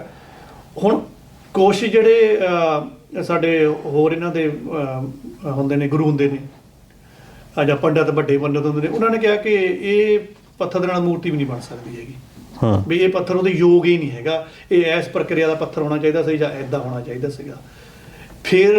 ਫਿਰ ਉੱਤੇ ਫਿਰ ਕੁਐਸਚਨ ਆਉਂਦਾ ਆ ਆਪਣੇ ਸ਼ੰਕਰਾਚਾਰੀਆ ਦਾ ਕਿ ਫਿਰ ਕਾਹਲੀ ਕਾਹਦੀ ਪਈ ਉਹ ਤੁਹਾਨੂੰ। ਸੋ ਜਿਹੜਾ ਤੁਸੀਂ ਕਿਹਾ ਕਿ ਇਹਦੇ ਵਿੱਚ ਸੱਦੇ ਪੱਤਰ ਵੀ ਗਏ ਆ, ਵੈਸੇ ਇਹ ਜਨ ਹਿੱਤ ਨਹੀਂ ਹੋਇਆ ਹੈਗਾ ਬਹੁਤਾ ਉਜਾਗਰ ਕੇ ਸੱਦੇ ਪੱਤਰ ਸਾਡੇ ਜਿਹੜੇ ਸਿੱਖ ਸੰਸਥਾਵਾਂ ਨਾਲ ਸੰਬੰਧਿਤ ਨੇ ਜਾਂ ਧਾਰਮਿਕ ਸਿੱਖ ਸੰਸਥਾਵਾਂ ਨਾਲ ਸੰਬੰਧਿਤ ਬੰਦੇ ਨੇ, ਉਹਦੇ ਵਿੱਚ ਜਥੇਦਾਰ ਵੀ ਆ ਸਕਦੇ ਆ ਜਾਂ ਉਹਨਾਂ ਦੇ ਮੁਖੀ ਵੀ ਆ ਸਕਦੇ ਆ। ਮੇਰੇ ਹਿਸਾਬ ਨਾਲ ਜੋ ਮੈਂ ਪੱਤਰਕਾਰ ਦੀ ਨਿਗਾਹ ਨਾਲ ਦੇਖਦਾ ਆ, ਸਾਰਿਆਂ ਨੂੰ ਗਏ ਆ, ਲੇਕਿਨ ਉਹ ਚੁੱਪ ਆ, ਹਜੇ ਦੱਸ ਨਹੀਂ ਰਹੇ ਕਿ ਅਸੀਂ ਉੱਥੇ ਜਾਣਾ ਕਿ ਨਹੀਂ ਜਾਣਾ। ਦੁਚਿੱਤੀ 'ਚ ਫਸੇ ਹੋਏ ਆ, ਹਾਕਮ ਪਾਰਟੀ ਆ, ਜੇ ਸਿੱਧਾ ਬਿਆਨ ਕੋਈ ਦੇਣਗੇ ਨਹੀਂ ਜਾਣਾ, ਫਿਰ ਹੋਰ ਵੀ ਸਿਆਸੀ ਉਹਦੇ ਸਿਆਪੇ ਹੀ ਪੈ ਸਕਦੇ ਆ। ਜੇ ਕੋਈ ਮੇਰੀ ਰਾਏ ਲਵੇ ਤਾਂ ਉਹ ਇਹ ਆ ਕਿ ਇਹਨਾਂ ਮੁਖੀਆਂ ਨੂੰ, ਖਾਸ ਕਰਕੇ ਸਾਡੇ ਸਿੱਖ ਜਥੇਬੰਦੀਆਂ ਦੇ ਮੁਖੀ ਨੇ ਜਾਂ ਸਾਡੇ ਜਥੇਦਾਰ ਨੇ ਕੌਮ ਦੇ, ਜੇ ਤਾਂ ਉਹ ਇਹ ਸੋਚਦੇ ਨੇ ਕਿ ਇਹ ਨਿਰੋਲ ਧਾਰਮਿਕ ਹੀ ਆ ਜੀ, ਸੱਦ ਕੇ ਜਾਣ, ਕਿਉਂਕਿ ਉਹ ਤੁਹਾਨੂੰ ਵੀ ਸੱਦਦੇ ਆ, ਤੁਸੀਂ ਉਹਨਾਂ ਨੂੰ ਵੀ ਸੱਦਦੇ ਆ ਆਪਣੇ ਇਹਨਾਂ ਦਿਨਾਂ ਦੇ ਵਿੱਚ। ਤੇ ਜੇ ਤੁਹਾਨੂੰ ਲੱਗਦਾ ਕਿ ਇਹਦੇ ਵਿੱਚ ਰਾਜਨੀਤੀਕਰਨ ਹੋ ਗਿਆ, ਤੁਸੀਂ ਸਟੈਂਡ ਲਓ ਤਾਂ ਕਿ ਤੁਹਾਡਾ ਇਹ ਸਟੈਂਡ ਲੋਕਾਂ ਦੇ ਵਿੱਚ ਚੰਗਾ ਜਾਵੇ। ਪਰ ਇਹ ਬਹੁਤ ਧਿਆਨ ਦੇ ਨਾਲ ਇਹ ਕਰਨ ਵਾਲੀ ਚੀਜ਼ਾਂ ਆ। ਸੋ ਇਸ ਟਾਈਮ ਦੁਚਿੱਤੀ ਜੀ ਦੀ ਸਥਿਤੀ ਦੇਖੋ, ਉਹਨਾਂ ਦੇ ਆਪਣੇ ਗੁਰੂਆਂ ਨੇ, ਸ਼ੰਕਰਾਚਾਰੀਆ ਨੇ ਇਸ ਗੱਲ ਦਾ ਸਟੈਂਡ ਲਿਆ, ਤੇ ਸਾਡੇ ਵੀ ਇਹਨਾਂ ਨੂੰ ਇਹ ਤਾਂ ਦੇਖਣਾ ਬਣਦਾ ਵੀ ਇਹਦੇ ਵਿੱਚ ਸਾਡਾ ਰੋਲ ਕੀ ਆ, ਔਰ ਲੋਕਾਂ ਨੂੰ ਸਪਸ਼ਟ ਕਰਨਾ ਚਾਹੀਦਾ ਆ ਲੋਕਾਂ ਸਾਹਮਣੇ ਵੀ ਅਸੀਂ ਇਹਦੇ ਵਿੱਚ ਕੀ ਕਰਨਾ, ਕੀ ਨਹੀਂ ਕਰਨਾ, ਜਾਣਾ ਜਾਂ ਨਹੀਂ ਜਾਣਾ, ਕੌਮ ਜਿਹੜੀ ਦੁਚਿੱਤੀ 'ਚ ਕਿਉਂ ਰਹੇ। ਬਿਲਕੁਲ। ਦੇਖੋ, ਇਹ ਜਿਹੜੇ ਚਾਹੇ ਆਪਾਂ ਜਥੇਦਾਰ ਲਾ ਲਈਏ ਤੇ ਚਾਹੇ ਆਪਾਂ ਸ਼ੰਕਰਾਚਾਰੀਆ ਲਾ ਲਈਏ, ਇਹਨਾਂ ਦਾ ਮੇਨ ਮਕਸਦ ਹੀ ਇਹ ਹੁੰਦਾ ਕਿ ਜਿਹੜੀਆਂ ਧਾਰਮਿਕ ਵਿਧੀਆਂ ਜਾਂ ਪਰੰਪਰਾਵਾਂ ਆ ਜਾਂ ਮਰਿਆਦਾ ਆ ਜਾਂ ਰਹਿਤਾਂ ਆ, ਉਹਨਾਂ ਨੂੰ ਬਰਕਰਾਰ ਰੱਖਣਾ। ਜਿੱਦਾਂ ਉਹ ਦੱਸਦੇ ਆ ਵੀ ਜਿਹੜਾ ਮੂਰਤੀ ਆ, ਉਹ ਕਹਿੰਦੇ ਦੁਕਾਨਾਂ ਦੇ ਉੱਤੇ ਪਈ ਹੁੰਦੀ ਆ, ਪਰ ਉਹ ਪੂਜਣ ਯੋਗ ਨਹੀਂ ਹੁੰਦੀ, ਪਰ ਉਹਦੇ ਵਿੱਚ ਪ੍ਰਾਣ ਇੱਕ ਤਰ੍ਹਾਂ ਦੇ ਨਾਲ ਮੰਤਰ ਉਹ ਕੀਤੇ ਜਾਂਦੇ ਆ, ਤੇ ਫਿਰ ਉਹਦੇ ਵਿੱਚ ਉਹਨੂੰ ਇੱਕ ਤਰ੍ਹਾਂ ਪੂਜਿਆ ਜਾਂਦਾ। ਉਹ ਤੋਂ ਬਾਅਦ, ਉਸ ਵਿਧੀ ਤੋਂ ਬਾਅਦ ਇਹ ਇੱਕ ਫਰਕ ਹੁੰਦਾ। ਪਰ ਉਹਦੇ ਲਈ ਇਹ ਆ, ਕਹਿੰਦੇ ਵੀ ਇਹ ਇੱਕ ਕਹਿ ਲਓ ਕਿ ਆਤਮਾ ਆ ਜਿਹੜੀ ਮੂਰਤੀ ਆ, ਪਰ ਜਿਹੜਾ ਮੰਦਰ ਆ ਉਹ ਇੱਕ ਸਰੀਰ ਆ, ਤੇ ਸਰੀਰ ਦਾ ਪਹਿਲਾਂ ਪੂਰਾ ਹੋਣਾ ਜਿਹੜਾ ਬਹੁਤ ਜ਼ਰੂਰੀ ਆ, ਤੇ ਜਿਹੜੀ ਤਾਂ ਕਿ ਜਿਹੜੀ ਆਤਮਾ ਦਾ ਨਿਵਾਸ ਤਾਂ ਬਾਅਦ ਦੀ ਚੀਜ਼ ਆ, ਪਹਿਲਾਂ ਸਰੀਰ ਜਿਹੜਾ ਪੂਰਾ ਹੋਣਾ ਚਾਹੀਦਾ। ਕਹਿ ਰਹੇ ਉਹਨਾਂ ਦੇ ਅਕੋਰਡਿੰਗ ਹੈਗਾ ਆ, ਇਹ ਉਹਨਾਂ ਦੀਆਂ ਮਾਨਤਾਵਾਂ ਹੈਗੀਆਂ। ਜਥੇਦਾਰਾਂ ਦੀ ਗੱਲ ਚੱਲਦੀ ਸੀ ਤੇ ਜਥੇਦਾਰ ਗੁਰਦੇਵ ਸਿੰਘ ਕੌਂਕੇ ਇੱਕ ਵਾਰ ਫਿਰ ਇਹ ਮੁੱਦਾ ਜਿਹੜਾ ਉੱਭਰਿਆ, ਤੇ ਇਹ 26 ਜਨਵਰੀ 1986 ਨੂੰ ਸਰਬੱਤ ਖਾਲਸਾ ਮਨਾਇਆ ਗਿਆ ਸੀ। ਉੱਥੇ ਜਸਵੀਰ ਸਿੰਘ ਰੋਡੇ ਉਦੋਂ ਜਥੇਦਾਰ ਬਣਾਏ ਗਏ ਸੀ, ਪਰ ਉਹ ਉਦੋਂ ਜੇਲ੍ਹ ਦੇ ਵਿੱਚ ਹੋਣ ਕਰਕੇ ਗੁਰਦੇਵ ਸਿੰਘ ਕੌਂਕੇ ਹੋਣਾ ਨੂੰ ਜਿਹੜਾ ਐਕਟਿੰਗ ਜਥੇਦਾਰ ਬਣਾ ਦਿੱਤਾ ਗਿਆ ਸੀ। ਪਰ ਖਾਲਿਸਤਾਨ ਦੇ ਸਪੋਰਟਰ ਦੇ ਬਿਨਾਹ ਦੇ ਉੱਤੇ ਇਹਨਾਂ ਨੂੰ ਗ੍ਰਿਫਤਾਰ ਕੀਤਾ ਜਾਂਦਾ। ਗੁਰਮੀਤ ਸਿੰਘ ਇੰਸਪੈਕਟਰ, ਫਿਰ ਸਵਰਨ ਘੋਟਨਾ ਦਾ ਵੀ ਨਾਂ SSP ਦਾ ਆਉਂਦਾ, ਤੇ ਬੜੇ ਤਸੀਹੇ ਦੇ ਕੇ ਉਹਨਾਂ ਨੂੰ ਜਾਣੀ ਇੱਕ ਕਿਹਾ ਤਾਂ ਇਹ ਪੁਲਿਸ ਦਾ ਇਹ ਆ ਕਿ ਉਹ ਉੱਥੋਂ ਕਹਿ ਲਓ ਵੀ ਨਿਕਲ ਗਏ ਤੇ ਹਿਰਾਸਤ ਦੇ ਵਿੱਚੋਂ ਜਾਂ ਭੱਜ ਗਏ, ਜਾਂ ਉਹਨਾਂ ਦੀ ਜਿਹੜੀ ਸ਼ਬਦ ਆ। ਪਰ ਕੁਛ ਗਵਾਹ ਸਾਹਮਣੇ ਆਏ ਆ, ਉਹਨਾਂ ਨੇ ਦੱਸਿਆ ਵੀ ਬਹੁਤ ਬੁਰੀ ਤਰੀਕੇ ਦੇ ਨਾਲ ਟੌਰਚਰ ਕੀਤਾ ਗਿਆ, ਤੇ ਇੱਕ ਰੂਹ ਕੰਬ ਜਾਂਦੀ ਆ ਜਦੋਂ ਇੱਦਾਂ ਦੀ ਅਸੀਂ ਗੱਲ ਜਿਹੜੀ ਸੁਣਦੇ ਹਾਂ। ਇੱਕ ਕਾਲਾ ਦੌਰ ਜਿਹੜਾ ਚੱਲਿਆ ਸੀ ਕਿ ਕਿਹੋ ਜਿਹੀਆਂ ਜਿਹੜੀਆਂ ਸਾਡੇ ਲੋਕਾਂ ਦੁਆਰਾ ਸਾਡੇ ਲੋਕਾਂ ਦੇ ਉੱਤੇ ਕਿਹੋ ਜਿਹਾ ਅਤਿਆਚਾਰ ਹੋਏ ਆ। ਫਿਰ ਉਹ ਮੁੱਦਾ ਜਿਹੜਾ ਆ ਭਖਿਆ ਆ। ਕਿੱਦਾਂ ਦੀ ਅਪਡੇਟ ਆ ਸਾਡਾ ਸਾਹਿਬ? ਦਲਜੀਤ ਜੀ, ਵੈਸੇ ਤਾਂ ਇਹ ਬੜਾ ਜਿਹੜਾ ਦੁਖਾਂਤ ਵਾਪਰਿਆ ਜੀ, ਆਪਣੇ ਲੋਕ ਇਹ ਤੋਂ ਜਾਣੂ ਆ। ਜਿਹੜੀ ਹੁਣ ਨਵੀਂ FRI ਦਰਜ ਕੀਤੀ ਆ, ਉਹਦੇ ਵਿੱਚ ਜਿਹੜੇ ਹਿਊਮਨ ਰਾਈਟਸ ਦੇ ਮੁਖੀ ਨੇ, ਉਹਨਾਂ ਨੇ ਇਹਨਾਂ ਦੇ ਜਿਹੜੇ ਘਰ ਦੇ ਨੇ ਜਾਂ ਜਿਹੜੇ ਅਕਾਲੀ ਲੀਡਰਸ਼ਿਪ ਆ, ਕਿਉਂਕਿ ਚਲੋ ਉਹ ਇੱਕ ਅਲੱਗ ਵਿਸ਼ਾ ਬਣਦਾ ਕਿ ਅਕਾਲੀ ਲੀਡਰਸ਼ਿਪ ਨੇ ਕਿਤੇ ਮਰਿਆ ਸੱਪ ਗਲ ਤਾਂ ਨਹੀਂ ਪਾ ਲਿਆ। ਵੈਸੇ ਲੱਗਦਾ ਤਾਂ ਹੁਣ ਇਹੀ ਹੈ ਕਿ ਇਹਨਾਂ ਨੇ ਮਸਲਾ ਸਾਹਮਣੇ ਲਿਆ ਕੇ ਇਹਦੇ ਵਿੱਚ ਪੈਰ ਵੀ ਕੋਈ ਨਹੀਂ ਕੀਤੀ, ਉਲਟਾ ਮਰਿਆ ਸੱਪ ਇਹਨਾਂ ਦੇ ਗਲ ਪੈ ਗਿਆ। ਚਲੋ ਉਹ ਉਸ ਵਿਸ਼ੇ ਤੇ ਨਹੀਂ ਜਾਂਦੇ, ਉਹ ਰਾਜਨੀਤਿਕ ਪੱਖ ਲੈ ਜਾਂਦਾ ਆ। ਜਿੱਦਾਂ ਤੁਸੀਂ ਕਿਹਾ ਕਿ ਇਹਨਾਂ ਤੇ ਮੰਨਿਆ ਜਾ ਰਿਹਾ ਕਿ ਕੁਛ ਜਿੱਦਾਂ ਗਵਾਹ ਸਾਹਮਣੇ ਆਏ, ਉਹ ਕਹਿੰਦੇ ਵੀ ਤਸੀਹੇ ਦਿੱਤੇ ਗਏ ਆ। ਹੁਣ ਜਿਹੜੀ ਨਵੀਂ FRI ਦਰਜ ਹੋਈ, ਉਹਦੇ ਵਿੱਚ ਜਿਹੜੇ ਇਹਨਾਂ ਦੇ ਪਰਿਵਾਰ ਵੱਲੋਂ ਬਿਆਨ ਦਰਜ ਕੀਤੇ ਆ, ਹਿਊਮਨ ਰਾਈਟਸ ਦੇ ਜਿਹੜੇ ਬੁਲਾਰੇ ਆ, ਉਹਨਾਂ ਨੇ ਕਿਹਾ ਕਿ ਤੁਹਾਡੀਆਂ ਪਹਿਲੀਆਂ ਜਿਹੜੀਆਂ ਸਟੇਟਮੈਂਟਾਂ ਸੀਗੀਆਂ ਨਾ, ਜਿਹੜੇ ਬਿਆਨ ਤੁਸੀਂ ਹੁਣ ਦਰਜ ਕੀਤੇ, ਉਹਨਾਂ ਮੈਚ ਨਹੀਂ ਕਰਦੀਆਂ। ਤੁਸੀਂ ਜੋ ਪਹਿਲਾਂ ਬੋਲਿਆ ਸੀ ਘੱਟ ਤੋਂ ਘੱਟ ਉਹਦੇ ਤੱਕ ਤਾਂ ਸੀਮਤ ਰਹਿੰਦੇ ਤੁਸੀਂ ਤਾਂ ਉਹ ਤੋਂ ਥੱਲੇ ਜਾ ਕੇ ਡਿੱਗ ਕੇ ਉਹ ਚੀਜ਼ਾਂ ਬੋਲਤੀਆਂ, ਔਰ ਉਹ ਕੱਚੀਆਂ ਹੋ ਗਈਆਂ ਚੀਜ਼ਾਂ। ਜਦੋਂ ਕੋਰਟ ਦੇ ਵਿੱਚ ਕੇਸ ਜਾਏਗਾ, ਇਹ ਤੁਹਾਡੇ ਹੱਕ 'ਚ ਨਹੀਂ ਜਾਣੀਆਂ ਤੇ ਪਹਿਲਾਂ ਤੋਂ ਜ਼ਿਆਦਾ ਨਮੋਸ਼ੀ ਹੋ ਜਾਣੀ ਇਹਦਾ ਮਤਲਬ ਜਿਹੜੀ ਉਹ ਧਿਰ ਸੀਗੀ ਉਸ ਟਾਈਮ KPS ਗਿੱਲ ਸਾਹਿਬ ਵੀ ਇਨਵੋਲਵ ਸੀਗੇ। ਨਹੀਂ, ਪਰ ਉਹਦੇ ਜਿਹੜੇ ਬਿਆਨ ਜਾਂ ਰੱਖ ਲਓ ਵੀ ਜਿਹੜਾ ਇੰਨੇ ਤਸੀਹੇ ਦਿੱਤੇ ਜਾ ਸਕਦੇ ਆ, ਇਹੋ ਜਿਹੇ ਹਾਲਾਤਾਂ ਦੇ ਵਿੱਚ ਬਿਆਨ ਵੀ ਕਿਹੜੇ ਨਿਰਪੱਖਤਾ ਦੇ ਨਾਲ ਹੋਏ ਹੋਣੇ? ਉਹ ਥੋੜਾ ਜਿਹਾ ਉਹਨਾਂ ਨੇ ਦੱਸਿਆ ਉਹਦੇ ਵਿੱਚ, ਮੈਂ ਦੇਖ ਰਿਹਾ ਸੀ ਅਖਬਾਰਾਂ ਦੇ ਵਿੱਚ ਵੀ, ਡਾਕੂਮੈਂਟਸ ਦੇ ਵਿੱਚ ਮੈਂ ਦੇਖਿਆ, ਉਹਨਾਂ ਨੇ ਦੱਸਿਆ ਕਿ 4 ਦਿਨ ਤਾਂ ਅਸੀਂ ਇਹਨਾਂ ਦੇ ਲਈ ਭੋਜਨ ਤੇ ਲੈ ਕੇ ਜਾਂਦੇ ਰਹੇ ਕੱਪੜੇ। ਹਾਂਜੀ। ਉਸ ਤੋਂ ਬਾਅਦ ਅਸੀਂ ਗਏ ਹੈਗੇ ਆ, ਬਹੁਤ ਦਿਨ ਲਗਾਤਾਰ ਗਏ ਆ, ਪਰ ਸਾਨੂੰ ਕਦੀ ਉਹਨਾਂ ਨੂੰ ਮਿਲਣ ਨਹੀਂ ਦਿੱਤਾ। ਉਹ ਕਹਿੰਦੇ ਸੀ ਕਿ ਵੀ ਭੋਜਨ ਰੱਖ ਜਾਓ ਤੇ ਕੱਪੜੇ ਰੱਖ ਜਾਓ। ਦੂਜੇ ਦਿਨ ਸਾਨੂੰ ਕੱਪੜਿਆਂ ਦਾ ਤਾਂ ਕੁਝ ਨਹੀਂ ਪਤਾ ਲੱਗਦਾ ਸੀਗਾ, ਲੇਕਿਨ ਭੋਜਨ ਵਾਲੇ ਭਾਂਡੇ ਜ਼ਰੂਰ ਵਾਪਸ ਕਰ ਦਿੰਦੇ ਹੁੰਦੇ ਸੀਗੇ, ਪਰ ਅਸੀਂ ਉਹਨਾਂ ਨੂੰ ਕਦੀ ਮਿਲ ਨਹੀਂ ਸਕੇ। ਤੇ ਉਸ ਤੋਂ ਬਾਅਦ ਦਾ ਮਤਲਬ ਪਤਾ ਹੈ ਕਿ ਉਹ ਫਿਰ ਉਹਨਾਂ ਨੇ ਤਾਂ ਕਿਹਾ ਤੱਕ ਭੱਜ ਗਿਆ, ਜੇ ਹੋ ਗਿਆ ਉਹ ਹੋ ਗਿਆ। ਪਰ ਇਹਦੇ ਵਿੱਚ ਹੁਣ ਮੁੱਕਦੀ ਗੱਲ ਇਹ ਆ ਕਿ ਜੇ ਜਿਹੜੀ ਨਵੀਂ FRI ਆ ਜੀ, ਉਹਦੇ ਵਿੱਚ ਇਹ ਥੋੜਾ ਕੱਚਾ ਕੰਮ ਰੱਖ ਦਿੱਤਾ ਗਿਆ ਆ, ਤੇ ਇਹਦੇ ਵਿੱਚ ਫਿਰ ਹੁਣ ਥੋੜੀ ਸ਼ੱਕ ਜਿਹੀ ਹੁੰਦੀ ਹੈ ਕਿ ਕਿੱਧਰ ਨੂੰ ਤੁਸੀਂ ਕੇਸ ਲੈ ਕੇ ਜਾ ਰਹੇ ਹੋ, ਕਿਤੇ ਬੰਦ ਕੰਪਲੀਟਲੀ ਬੰਦ ਕਰਾਉਣ ਵਾਲੀਆਂ ਗੱਲਾਂ ਤਾਂ ਨਹੀਂ ਕਰ ਰਹੇ ਕਿ ਦੁਬਾਰਾ ਖੁਲਾ ਕੇ ਕਰਦੀਆਂ। ਪਲੱਸ ਉਹਨਾਂ ਨੇ ਇਹ ਵੀ ਕਿਹਾ ਕਿ ਉਸ ਸਮੇਂ ਦੇ ਵਿੱਚ ਜਿਹੜੇ ਮੁੱਖ ਪੁਲਿਸ ਅਫਸਰ ਸੀਗੇ, ਜਿੱਦਾਂ ਤੁਸੀਂ ਨਾਮ ਲਏ ਆ, ਮੈਂ ਉਹਦੇ ਵਿੱਚ KPS ਗਿੱਲ ਸਾਹਿਬ ਉਹਨਾਂ ਦਾ ਵੀ ਨਾਮ ਪਾ ਦਿੰਦਾ ਆ, ਵੀ ਤੁਸੀਂ ਉਹਨਾਂ ਨੂੰ ਦਰਜ ਹੀ ਨਹੀਂ ਕੀਤਾ ਹੈਗਾ। ਵੀ ਉਹਨਾਂ ਨੂੰ ਜੇ ਦਰਜ ਨਹੀਂ ਕੀਤਾ ਫਿਰ ਤੁਸੀਂ ਕਾਹਦੀ ਇਨਕੁਆਇਰੀ ਕਰਾਉਣੇ, ਕੇਸ ਤਾਂ ਤੁਸੀਂ ਪਹਿਲੇ ਹੀ ਬਹੁਤ ਕੱਚਾ ਕਰ ਲਿਆ। ਸੋ ਕੁਛ ਮੈਨੂੰ ਲੱਗਦਾ ਕਿ ਇਹਦੇ ਵਿੱਚ ਰਾਜਨੀਤੀਕਰਨ ਜ਼ਿਆਦਾ ਹੋ ਗਿਆ ਆ, ਤੇ ਕੁਛ ਜਥੇਬੰਦੀਆਂ ਇਨਵੋਲਵ ਹੋ ਗਈਆਂ ਆ, ਤੇ ਫਿਲਹਾਲ ਜਿਹੜਾ ਲੀਹ ਤੇ ਚੱਲ ਰਿਹਾ ਆ, ਇਹ ਮੈਨੂੰ ਲੱਗਦਾ ਕਿ ਖਟਾਈ ਦੇ ਵਿੱਚ ਦਲਜੀਤ ਜੀ ਜਾਏਗਾ। ਇਹ ਬਹੁਤ ਜ਼ਿਆਦਾ ਨਮੋਸ਼ੀ ਦਾ ਕਾਰਨ ਬਣੇਗਾ। ਇਹਦਾ ਜਿਹੜਾ ਫਿਰ ਰਾਜਨੀਤਿਕ ਹਾਨੀ ਹੋਣੀ ਆ, ਅਕਾਲੀ ਦਲ ਪਹਿਲਾਂ ਹੀ ਆਪਣੇ ਪੱਧਰ ਤੋਂ ਥੱਲੇ ਡਿੱਗਿਆ ਹੋਇਆ ਆ, ਇਹ ਮੈਨੂੰ ਲੱਗਦਾ ਬਹੁਤ ਵੱਡੀ ਨਮੋਸ਼ੀ ਲੈ ਕੇ ਜਾਏਗਾ। ਬਿਲਕੁਲ ਠੀਕ ਕਿਹਾ ਥੋੜਾ ਸਾਹਿਬ ਤੁਸੀਂ, ਇਹੋ ਜਿੱਦਾਂ ਜਿਸ ਢੰਗ ਦੇ ਨਾਲ ਉਹਨਾਂ ਨੂੰ ਅਣਮਨੁੱਖੀ ਤਸੀਹੇ ਦਿੱਤੇ ਗਏ, ਬਹੁਤ ਹੀ ਇਹੋ ਮੰਦਭਾਗੀ ਗੱਲ ਹੋਇਆ। ਇਸ ਢੰਗ ਨਾਲ ਕੌਮ ਨੇ ਉਹਨਾਂ ਦੇ ਪਿੱਛੇ ਪੈਰਵਾਈ ਕੋਈ ਨਹੀਂ ਕੀਤੀ ਉਦੋਂ, ਹਾਲਾਂਕਿ ਸਾਡਾ ਰਾਜ ਸਾਡੀ ਆਪਣੀ ਕੌਮ ਦਾ ਹੀ ਸੀ, ਸ਼੍ਰੋਮਣੀ ਅਕਾਲੀ ਦਲ। ਨਹੀਂ, ਅਸੀਂ ਬਲੇਮ ਤਾਂ ਕਰਦੇ ਹਾਂ ਵੀ 1984 ਦਾ ਕਤਲੇਆਮ ਹੁੰਦਾ, ਫਿਰ ਉਸ ਤੋਂ ਬਾਅਦ ਸਾਨੂੰ ਨਿਆਂ ਨਹੀਂ ਮਿਲਿਆ, ਪਰ ਜਦੋਂ ਸਾਡੇ ਹੱਥਾਂ ਦੇ ਵਿੱਚ ਨਿਆਂ ਸੀ ਉਦੋਂ ਵੀ ਅਸੀਂ ਕੀ ਕੀਤਾ? ਇਹ ਵੀ ਗੱਲਾਂ ਜਿਹੜੀਆਂ ਗੰਭੀਰ ਬੜੀਆਂ ਹੈਗੀਆਂ। ਉਹ ਸਿਰਫ ਇਹ ਦੂਜਿਆਂ ਦੇ ਚਿੱਕੜ ਛਾਲਣ ਦੀ ਖਾਤਰ ਉਹ ਗੱਲ ਕਰਦੇ ਆ, ਦਰਅਸਲ ਜਦੋਂ ਆਪਣੀ ਵਾਰੀ ਉਹਦੇ ਦੇ ਉੱਤੇ ਇਹ ਤਾਂ ਦਲਜੀਤ ਜੀ ਹੁਣ ਜਿਹੜੇ ਅਕਾਲੀ ਦਲ ਦੇ ਮੁਖੀ ਨੇ ਸੁਖਬੀਰ ਸਿੰਘ ਬਾਦਲ, ਉਹਨਾਂ ਦੇ ਬਿਆਨਾਂ ਤੋਂ ਵੀ ਹੁਣ ਕਈ ਵਾਰ ਹਾਸਾ ਹੋਣਾ ਲੱਗਦਾ ਕਿ ਹੁਣ ਤਾਜ਼ਾ ਬਿਆਨ ਹੁੰਦਾ ਆ, ਉਹ ਹੁਣ ਆਪ ਦੇ ਉੱਪਰ ਥੋੜਾ ਜ਼ਿਆਦਾ ਕੇਂਦਰਿਤ ਹੋਏ ਹੋ ਆ ਕਿ ਉਹਨਾਂ ਦਾ ਤਾਜ਼ਾ ਬਿਆਨ ਦੇ ਵਿੱਚ, ਜਿਹਨੂੰ ਮੈਂ ਛੋਟਾ ਕਰਾਂ ਬਹੁਤ, ਇਹ ਜੀ ਉਹ ਪਾਰਟੀ ਆ ਜਿਨ੍ਹਾਂ ਨੇ ਜੋ ਬੋਲਿਆ ਸੀ ਉਹ ਸਾਰਾ ਹੀ ਝੂਠ ਨਿਕਲਿਆ। ਹੁਣ ਉੱਥੇ ਸਵਾਲ ਪੈਦਾ ਹੁੰਦੇ ਆ ਕਿ ਜੋ ਤੁਸੀਂ ਬੋਲਿਆ ਸੀ ਉਹ ਸੱਚ ਕੀ ਨਿਕਲਿਆ? ਉਹ ਸੱਚ ਕੀ ਨਿਕਲਿਆ? ਜਾਂ ਜਿਹੜੇ ਹੁਣ ਤੁਹਾਡੇ ਉਦੋਂ ਉਸ ਦੇ ਸਮੇਂ ਦੇ ਵਿਰੋਧੀ ਸੀਗੇ, ਸਮਕਾਲੀ ਸੀਗੇ, ਤੇ ਉਹਨਾਂ ਨੇ ਜੋ ਬੋਲਿਆ ਉਹ ਕੀ ਸੱਚ ਨਿਕਲਿਆ? ਸੋ ਲਿਖਾਈ ਨੂੰ ਤਾਂ ਰਿਜ਼ਲਟ ਚਾਹੀਦੀ ਹੈ, ਨਾ ਕਿ ਤੁਹਾਡੀ ਇਹ ਗੱਲਬਾਤ ਸੁਣ ਲੈ ਕੇ ਤੁਸੀਂ ਆਹ ਝੂਠ ਬੋਲਿਆ, ਉਹ ਕਹਿੰਦੇ ਨਹੀਂ ਤੁਸੀਂ ਆਹ ਝੂਠ ਬੋਲਿਆ। ਇਹ ਤਾਂ ਬਹੁਤ ਸਾਲਾਂ ਤੋਂ ਸੁਣਦੇ ਆ ਰਹੇ ਆ। ਸੋ ਆਹੀ ਕਹਾਣੀ ਇਹਦੇ ਵਿੱਚ ਸਾਰੀ ਚੀਜ਼ਾਂ 'ਚ ਬੜੀ ਹੋਈ। ਬਿਲਕੁਲ। ਤੇ ਆਮ ਆਦਮੀ ਪਾਰਟੀ ਦੀ ਗੱਲ ਤੁਸੀਂ ਕੀਤੀ ਆ, ਤੇ ਕਾਫੀ ਕਸ਼ਮਕਸ਼ ਤੋਂ ਬਾਅਦ, ਆਪਸੀ ਖਿੱਚੋਤਾਣ ਤੋਂ ਬਾਅਦ ਇਹ ਕਿਹਾ ਜਾ ਰਿਹਾ ਵੀ ਦੋਨਾਂ ਦੇ ਵਿੱਚ ਨੀਅਰਲੀ ਜਿਹੜਾ ਆ ਹੋ ਹੀ ਗਿਆ ਗੱਠਜੋੜ ਆਮ ਆਦਮੀ ਪਾਰਟੀ ਤੇ ਕਾਂਗਰਸ ਦਾ। ਫਿਰ ਵਿਰੋਧੀ ਧਿਰ ਦੇ ਤੌਰ ਦੇ ਉੱਤੇ ਤਾਂ ਇੱਕ ਅਕਾਲੀ ਰਹਿ ਗਏ ਆ, ਜਿਨ੍ਹਾਂ ਦੀ ਪਹਿਲਾਂ ਹੀ ਵਿਚਾਰਿਆਂ ਦੀ ਬਹੁਤ ਔਖਾ ਹੋਇਆ ਕੰਮ।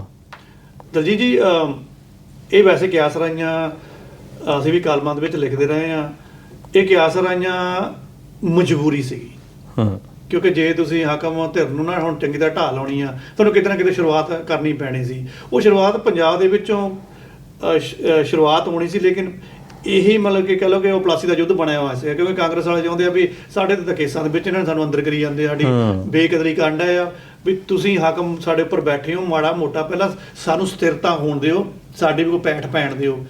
ਲੇਕਿਨ ਹੁਣ ਕਹਿੰਦੇ ਹੁੰਦੇ ਆ ਵੀ ਉਹ ਸੱਪ ਦੇ ਮੂੰਹ 'ਚ ਕੋੜ ਕਿਹੜੇ ਲਈ ਫਸ ਗਿਆ। ਹੁਣ ਉਹੀ ਗੱਲ ਹੈ ਵੀ ਸੁਖਪਾਲ ਸਿੰਘ ਖਹਿਰਾ ਕਿੱਦਾਂ ਤੁਰੂੰਗਾ ਇਸ ਗੱਠਜੋੜ ਦੇ ਵਿੱਚ, ਜਾਂ ਮੰਨ ਲਓ ਕਿ ਆਮ ਆਦਮੀ ਪਾਰਟੀ ਦੇ ਹਿੱਸੇ ਆ ਜਾਂਦੀ ਆ ਸੀਟ, ਤੇ ਫਿਰ ਉਹ ਕਿੱਦਾਂ ਕਰਨਗੇ? ਉਧਰੋਂ ਸਾਧੂ ਸਿੰਘ ਧਰਮਸੋਤ ਉਹਨਾਂ ਨੂੰ ਵੀ ਚੁੱਕਿਆ ਹੋਇਆ, ਆਸ਼ੂਤੋਸ਼ ਹੁਣੀ ਸਾਰੀ ਇਸ ਗੱਲ ਬਾਤ ਤੇ ਗਾਹ ਪੈਣ ਡਿਆ। ਤੇ ਅਜੇ ਭਗਵੰਤ ਮਾਨ ਹੋਰ ਉਹਨਾਂ ਨੇ ਬਿਆਨ ਪਰਸੋਂ ਜਿਹਾ ਦਿੱਤਾ ਆ, ਉਹ ਕਹਿੰਦੇ ਵੀ ਦੇਖੀ ਚਲੋ ਅਜੇ ਕਿੱਦਾਂ ਚੱਕ ਹੋਣੇ ਆ, ਕੱਲਾ ਕੱਲਾ ਚੱਕਣਾ ਆ।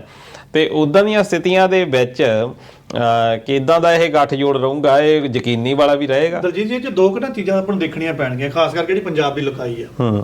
ਗੱਠਜੋੜ ਤਾਂ ਵੈਸੇ ਇਹਨਾਂ ਨੇ, ਜਿੱਦਾਂ ਰਾਘਵ ਚੱਢ ਦਾ ਬਿਆਨ ਸੀਗਾ ਵੀ ਇਹ ਇੱਕ ਨਵੀਂ ਦਿਸ਼ਾ ਕਹਿ ਲਓ ਵੀ ਨਿਰਧਾਰਿਤ ਕਰੂਗਾ।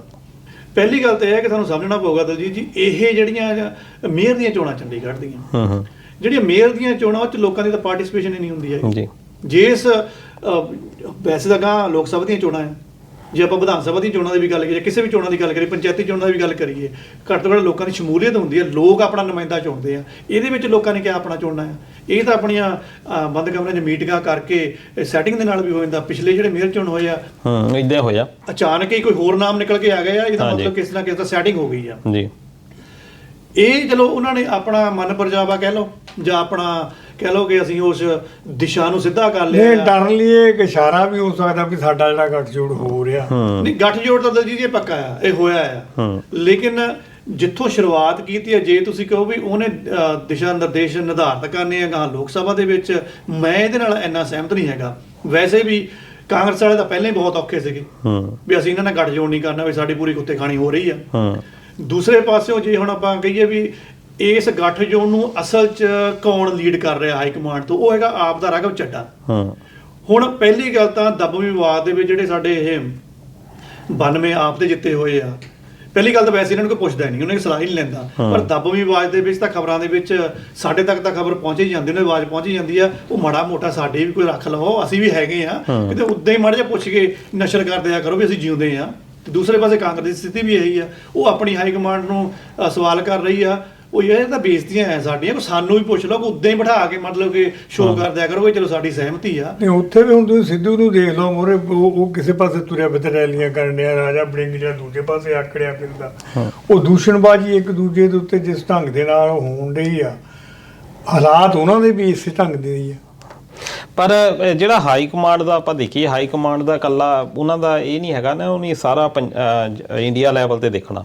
ਹੁਣ ਕਾਂਗਰਸ ਹਾਈ ਕਮਾਂਡ ਨੂੰ ਇਹ ਆ ਵੀ ਉਹਨਾਂ ਦੀ ਹਾਲਾਤ ਦਿੱਲੀ ਵਿੱਚ ਤਾਂ ਇੱਕ ਸੀਟ ਵੀ ਆਉਣ ਦੇ ਕਾਬਲ ਉਹ ਹੈ ਨਹੀਂ, ਇਸ ਵੇਲੇ ਵੀ ਉਹਨਾਂ ਦਾ ਇਹੀ ਆ ਵੀ ਜੇ ਪੰਜਾਬ ਦਾ, ਉਹ ਪੰਜਾਬ ਦਾ ਨਹੀਂ ਦੇਖ ਰਿਹਾ ਕਿ ਪੰਜਾਬ ਦੇ ਵਿੱਚ ਜੇ ਅਸੀਂ ਇੰਨੀਆਂ ਸੀਟਾਂ ਇਹਨਾਂ ਨੂੰ ਛੱਡਦੇ ਵੀ ਆਮ ਆਦਮੀ ਪਾਰਟੀ ਨੂੰ, ਉਸ ਤੋਂ ਬਾਅਦ ਸਾਨੂੰ ਦਿੱਲੀ ਦੇ ਵਿੱਚ 1 2 ਜਾਂ 3 ਜਿੰਨੀਆਂ ਵੀ ਸੀਟਾਂ ਆ ਅਸੀਂ ਉਹਨਾਂ ਦੇ ਉੱਤੇ ਮਾਰਕਾ ਮਾਰ ਸਕਦੇ, ਕਿਉਂਕਿ ਆਮ ਆਦਮੀ ਪਾਰਟੀ ਵੀ ਉੱਥੇ ਸਿੱਧੀ ਜਿੱਤਦੀ ਨਹੀਂ। ਦੂਜਾ ਇਹ ਆ ਕਿ ਉੱਤੋਂ ਵੱਖ-ਵੱਖ ਜਿਹੜੀਆਂ ਸਟੇਟਾਂ ਦੇ ਚੋਣਾਂ ਹੋਈਆਂ, ਥੋੜ੍ਹੀਆਂ ਬਹੁਤੀਆਂ ਇਹਨਾਂ ਨੇ ਵੀ ਵੋਟਾਂ ਇਹਨਾਂ ਦੀਆਂ ਹੈਗੀਆਂ, ਚਾਹੇ ਉਹ ਗੁਜਰਾਤ ਦਾ ਆਪਾਂ ਲੈ ਲਈਏ, ਹਰਿਆਣੇ ਦਾ ਲੈ ਲਈਏ, ਅਤੇ ਕਾਂਗਰਸ ਹਾਈ ਕਮਾਂਡ ਨੂੰ ਲੱਗਦਾ ਵੀ ਅਸੀਂ ਜੇ ਇਹ ਗੱਠਜੋੜ ਹੋ ਜਾਂਦਾ, ਅਸੀਂ ਉਹ ਜਿਹੜੀਆਂ ਸੀਟਾਂ ਆ, ਉਹ ਜਿਹੜੀਆਂ ਉਹਨਾਂ ਦੀਆਂ ਵੋਟਾਂ ਆ ਆਪਣੇ ਹੱਕ ਦੇ ਵਿੱਚ ਭੁਗਤਾ ਪਾਉਂਦੇ। ਉਹ ਇੰਡੀਆ ਲੈਵਲ 'ਤੇ ਸੋਚਦੇ ਆ। ਪਰ ਪੰਜਾਬ ਦੇ ਵਿੱਚ ਕਹਾਣੀ ਵੱਖਰੀ ਆ। ਪੰਜਾਬ ਦੇ ਵਿੱਚ ਇਹ ਹੈ ਕਿ ਇੱਥੇ ਤਾਂ ਨੱਕੋ ਨੱਕ ਜਿਹੜੀ ਆ ਲੜਾਈ ਜਿਹੜੀ ਆ ਉਹ ਪਹੁੰਚ ਚੁੱਕੀ ਆ, ਅਤੇ ਪਰ ਹਾਈ ਕਮਾਂਡ ਜਿਹੜੀ ਆ ਉਹਨਾਂ ਨੇ ਦਿੱਲੀ ਦੇ ਵਿੱਚ ਡਿਸਾਈਡ ਕਰਨਾ ਆ, ਕਿਉਂਕਿ ਉਹਨਾਂ ਦਾ ਮੇਨ ਏਜੰਡਾ ਪੰਜਾਬ ਨਹੀਂ ਹੈਗਾ, ਉਹਨਾਂ ਦਾ ਮੇਨ ਏਜੰਡਾ ਭਾਰਤ ਹੈ ਕਿ ਅਸੀਂ ਜਿਹੜਾ ਪ੍ਰਾਈਮ ਮਿਨਿਸਟਰ ਦੀ ਕੁਰਸੀ ਤੱਕ ਕਿੱਦਾਂ ਪਹੁੰਚਣਾ ਆ। ਪਰ ਜਦੋਂ ਪੋਲੀਟੀਕਲ ਸਥਿਤੀਆਂ ਦੀ ਆਪਾਂ ਗੱਲ ਕਰਦੇ ਹਾਂ, ਮਾਇਆਵਤੀ ਜਿਹੜਾ ਕਿ BSP ਬਹੁਜਨ ਸਮਾਜ ਪਾਰਟੀ ਕਦੀ ਨੈਸ਼ਨਲ ਪਾਰਟੀ ਦੇ ਤੌਰ ਦੇ ਉੱਤੇ ਉੱਭਰੀ ਸੀ 90 ਦੇ ਦਹਾਕੇ ਦੇ ਵਿੱਚ, ਜਿਸ ਤਰੀਕੇ ਦੇ ਨਾਲ ਇਹਦਾ ਉਭਾਰ ਹੋਇਆ ਸੀ, ਸਾਹਿਬ ਕਾਂਸ਼ੀ ਰਾਮ ਦੇ ਜਾਣ ਤੋਂ ਬਾਅਦ ਇੱਕਦਮ ਹੀ ਡਰੋਪ ਜਿਹੜਾ ਹੋ ਗਿਆ, ਅਤੇ ਮਾਇਆਵਤੀ ਨੂੰ ਵੀ ਕਈ ਵਾਰੀ ਦਬਵੀਂ ਸੌਰ ਦੇ ਵਿੱਚ ਦੋਸ਼ੀ ਠਹਿਰਾ ਦਿੱਤਾ ਜਾਂਦਾ ਕਿ ਉਹੋ ਜਿਹਾ ਮੁੜ ਕੇ ਜਿਹੜਾ ਇੱਕ ਚਮਤਕਾਰ ਸੀ ਉਹ ਹੋ ਨਹੀਂ ਪਾਇਆ। ਲਗਾਤਾਰ ਜਿਹੜਾ ਵੋਟ ਬੈਂਕ ਆ ਉਹ ਡਿੱਗਦਾ ਜਾ ਰਿਹਾ।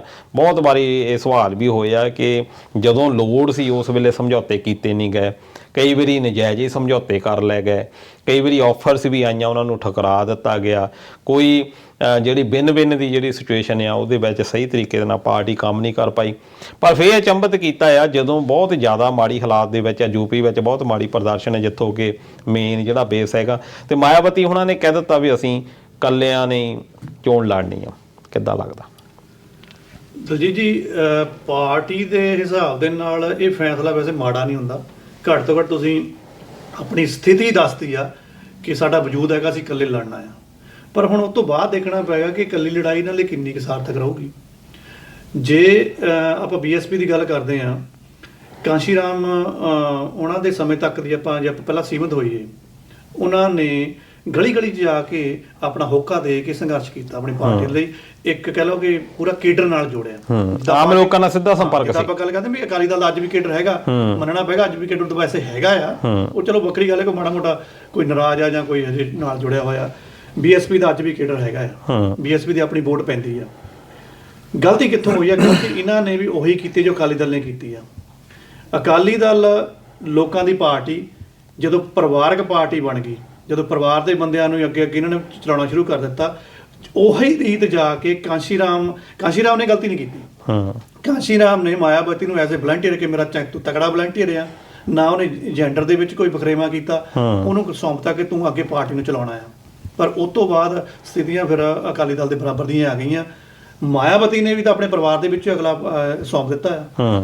ਸੋ ਜਦੋਂ ਤੁਸੀਂ ਉਹ ਕਹਿ ਲਓ ਕਿ ਨਾ ਇੱਕ ਕਵਚ ਦੇ ਤੱਕ ਉਹਨੂੰ ਸੀਮਤ ਕਰ ਦਿੱਤਾ, ਫਿਰ ਉਹ ਜਿਹੜਾ ਕੇਡਰ ਵੀ ਖਰਾਬ ਹੁੰਦਾ ਤੇ ਲੋਕਾਂ ਦੇ ਵਿੱਚ ਉਹਦੀ ਇੱਕ ਕਹਿੰਦੇ ਤੇਜ਼ ਧਾਰ ਹੁੰਦੀ ਉਹ ਖਤਮ ਹੋਣੀ ਸ਼ੁਰੂ ਹੋ ਜਾਂਦੀ ਆ। ਉਹ ਇਹ ਜਿਹੜੀ ਧਾਰ ਹੈ ਪਿਛਲੇ 4-5 ਸਾਲ ਤੋਂ ਲਗਾਤਾਰ ਖਤਮ ਹੁੰਦੀ ਜਾ ਰਹੀ ਆ ਜੀ।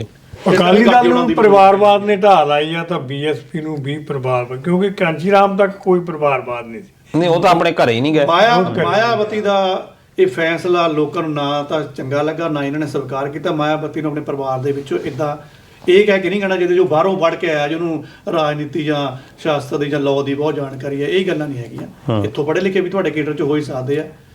ਇਹਦੇ ਵਿੱਚ ਜਾਨ ਉਦੋਂ ਹੀ ਫੁੱਕਣੀ ਸੀ ਜੇ ਕੋਈ ਵਲੰਟੀਅਰ ਜਿਹੜਾ ਕਾਰਕੁਨ ਹੈ ਜੇ ਉਹਨੂੰ ਮੂਹਰੇ ਲਿਆਂਦਾ ਜਾਂਦਾ, ਹੌਲੀ ਹੌਲੀ ਫਿਰ ਉਹਦੇ ਵਿੱਚ ਨਹੀਂ। ਜਦੋਂ ਅਸੀਂ ਆਪ ਦੇਖਿਆ 1992 ਦੀਆਂ ਚੋਣਾਂ, ਚਲੋ ਉਦੋਂ ਬਾਈਕਾਟ ਵੀ ਸੀਗਾ ਅਕਾਲੀ ਦਲ ਦਾ, ਉਸ ਵੇਲੇ ਇਹਨਾਂ ਦੇ 11 ਦੇ ਕਰੀਬ MLA ਜਿੱਤੇ ਸੀ। ਉਸ ਵੇਲੇ ਆਮ ਲੋਕ ਸੀ, ਸਤਨਾਮ ਸਿੰਘ ਕਹਿਣ ਦੀ ਗੱਲ ਲਾ ਲਓ, ਅਵਤਾਰ ਸਿੰਘ ਕਰੀਮਪੁਰੀ ਹੁਣ ਤਾਂ ਚਲੋ ਵੱਡਾ ਨਾਂ ਆ, ਤੇ ਉਸ ਵੇਲੇ ਆਮ ਲੋਕ ਜਿਹੜੇ ਆ ਉਹ ਜਿੱਤ ਕੇ ਆਏ ਸੀ। ਮੋਹਨ ਸਿੰਘ ਫਲੀਆਂ ਵਾਲਾ, ਹਰਭਜਨ ਲਾਖਾ ਇੰਜੀਨੀਅਰ ਹੁੰਦੇ ਸੀ ਤੇ ਜੌਬ ਤੋਂ ਰਿਜ਼ਾਈਨ ਕਰਕੇ, ਜਾਂ ਕਹਿ ਲਓ ਕਿ ਆਮ ਆਦਮੀ ਪਾਰਟੀ ਨੇ ਬਿਲਕੁਲ ਕਾਪੀ ਕੀਤਾ ਜਿਹੜਾ ਕਿ BSP ਨੇ ਪਹਿਲਾਂ ਹੀ ਕਾਂਸ਼ੀ ਰਾਮ ਨੇ ਕੀਤਾ ਹੋਇਆ ਸੀ। ਉਹਨੂੰ ਸਾਰੇ ਕਾਪੀ ਕਰਕੇ ਇੱਕ ਨਵਾਂ ਰੂਪ ਕਹਿ ਲਓ ਕਿ ਉਹ ਕਾਮਯਾਬ ਹੋ ਗਏ। ਪਰ ਜਿੱਥੋਂ ਇਹ ਸ਼ੁਰੂਆਤ ਹੋਈ ਸੀ ਉਹ ਜਿਹੜਾ ਇਹ ਸਿਸਟਮ ਆ ਉਹ ਫੇਲ ਹੋ ਗਿਆ, ਤੇ ਇਹਦੇ ਬਾਰੇ ਵੀ ਸੋਚਣਾ ਪੈਣਾ। ਕਾਮਯਾਬ ਵੀ ਮੇਰੇ ਖਿਆਲ ਇਸ ਕਰਕੇ ਹੋ ਗਿਆ ਕਿਉਂਕਿ ਸਪੇਸ ਬਣੀ ਪਈ ਸੀ, ਲੋਕਾਂ ਕੋਲ ਬਦਲਾਅ ਨਹੀਂ ਸੀਗਾ ਜੀ। BSP ਦੇ ਵਿੱਚ ਕਾਂਸ਼ੀ ਰਾਮ ਉਹਨਾਂ ਨੇ ਇੱਕ ਕੰਮ ਕੀਤਾ ਕਿ ਆਪਾਂ ਵੈਸੇ ਮੈਨੂੰ ਬੁਰਾ ਲੱਗਦਾ ਹੁੰਦਾ ਜਦੋਂ ਮੈਂ ਖਬਰਾਂ 'ਚ ਵੀ ਦੇਖਦਾ ਜਾਂ ਆਰਟੀਕਲਾਂ 'ਚ ਵੀ ਦੇਖਦਾ ਆ, ਅਸੀਂ ਜਦੋਂ ਲਿਖਣ ਦੀ ਕੋਸ਼ਿਸ਼ ਕਰੀਦੇ ਅਸੀਂ ਗੁਰੇਜ਼ ਕਰੀਦਾ ਉਹਦੇ ਵਿੱਚੋਂ।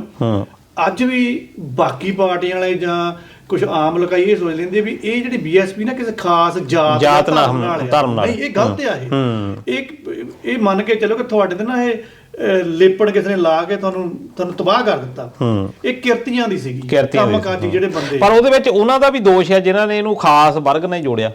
ਉਹਨਾਂ ਨੇ ਵੀ ਅੱਗੇ ਜਿੱਦਾਂ ਹੁਣ ਉਹ ਜਦੋਂ ਕਿਉਂਕਿ ਮੈਂ ਕੁਝ ਕੁ ਸਪੀਚਾਂ ਉਹਨਾਂ ਦੀਆਂ ਸੁਣੀਆਂ, ਕਾਂਸ਼ੀ ਰਾਮ ਉਹਨਾਂ ਨੇ ਨਾਂ ਰੱਖਿਆ ਬਹੁਜਨ। ਉਹ 85% ਜਿਹੜੇ ਲੋਕ ਸੀ ਉਹਨਾਂ ਨੂੰ ਕਵਰ ਕਰਦੇ ਸੀ, ਜਿਨ੍ਹਾਂ ਨੂੰ ਜਿੱਦਾਂ ਹੁਣ ਉਹ ਇੱਕ ਵਾਰੀ ਉਹਨਾਂ ਨੂੰ ਪੁੱਛਿਆ ਵੀ ਗਿਆ, ਉਹ ਕਹਿੰਦੇ ਵੀ ਅਸੀਂ ਗੁਰੂ ਗ੍ਰੰਥ ਸਾਹਿਬ ਨੂੰ ਐਸੇ ਸੰਵਿਧਾਨ ਮੰਨਦੇ ਹਾਂ, ਅਸੀਂ ਇੰਨੀ ਰਿਸਪੈਕਟ ਕਰਦੇ ਹਾਂ, ਕਿਉਂਕਿ ਇਹਦੇ ਵਿੱਚ ਲੁਕਾਈ ਦੀ ਗੱਲ ਕੀਤੀ ਆ, ਸਾਰੇ ਵਰਗਾਂ ਦੀ ਸਾਡੀ ਬਰਾਬਰਤਾ ਦੀ ਲੜਾਈ ਆ ਕਿ ਜੋ ਗੁਰੂ ਗੋਬਿੰਦ ਸਿੰਘ ਜੀ ਹੁਣਾਂ ਨੇ ਕੰਮ ਕੀਤਾ ਸੀ ਉਸ ਲੈਵਲ ਦਾ ਜਿਹੜਾ ਕੰਮ ਹੈ, ਉਸ ਲੈਵਲ ਦੀ ਬਰਾਬਰਤਾ ਜਿਹੜੀ ਆ ਹੋਣੀ ਆ ਉਹ ਲਾਜ਼ਮੀ ਆ। ਬਹੁਤ ਵੱਡੀਆਂ ਵੱਡੀਆਂ ਗੱਲਾਂ ਸੀ, ਪਰ ਉਹ ਹੁਣ ਇਸ ਪਾਰਟੀ ਦਾ ਕੀ ਬਣਦਾ ਆ ਖੈਰ ਆਪਾਂ ਦੇਖਾਂਗੇ। ਤੇ ਖੈਰ ਟਾਈਮ ਕਾਫੀ ਹੋ ਗਿਆ ਆ ਤੇ ਅਗਲੇ ਵਿਸ਼ੇ ਦੇ ਵੱਲ ਆਪਾਂ ਮੁੜਾਂਗੇ, ਪਰ ਅਗਲੇ ਐਪੀਸੋਡ ਦੇ ਵਿੱਚ। ਤੇ ਹਰਜੀਤ ਲਸਾੜਾ ਜੀ ਤੁਹਾਡਾ ਬਹੁਤ ਬਹੁਤ ਧੰਨਵਾਦ, ਬਹੁਤ ਵਧੀਆ ਗੱਲਾਂ ਹੋਈਆਂ। ਤੇ ਇਕਬਾਲ ਧਾਮੀ ਸਾਹਿਬ ਬਹੁਤ ਬਹੁਤ ਤੁਹਾਡਾ ਧੰਨਵਾਦ ਸਹਿਯੋਗ ਕਰਨ ਦੇ ਲਈ। ਤੇ ਦੋਸਤੋ ਆਪਾਂ ਮਿਲਾਂਗੇ ਅਗਲੇ ਹਫਤੇ ਇਸ ਪ੍ਰੋਗਰਾਮ ਦੇ ਵਿੱਚ ਸਾਡੇ ਮਸਲੇ ਸਾਡੇ ਹੱਲ, ਹੋਰ ਕੁਛ ਜਿਹੜੇ ਚਲੰਤ ਮਾਮਲੇ ਆ ਉਹਨਾਂ ਦੇ ਉੱਤੇ ਗੱਲਬਾਤ ਕਰਨ ਲਈ। ਤਦ ਤੱਕ ਸਾਨੂੰ ਦਿਓ ਇਜਾਜ਼ਤ। ਸਤਿ ਸ਼੍ਰੀ ਅਕਾਲ, ਰੱਬ ਰਾਖਾ।